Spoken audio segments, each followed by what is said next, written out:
A Rúa Nova, unha das máis emblemáticas de Compostela, encheuse hoxe de arte, cores e creatividade.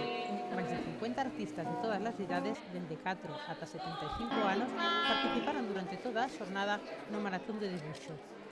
O tempo acompañou e a música axudou a crear unha atmosfera artística. Foi unha iniciativa dos comerciantes da zona e a participación era gratuita e aberta ao público en xeral. Estamos moi contentos porque está vindo sobre todo xente que lle gusta moitísimo debuxar. Non é tanto unha convocatoria de profesionais, que si que hai xente que sí que o é, pero sobre todo está sendo unha convocatoria de xente que ama o debuxo, que lle gusta traballar do natural e que lle gusta participar neste tipo de iniciativas.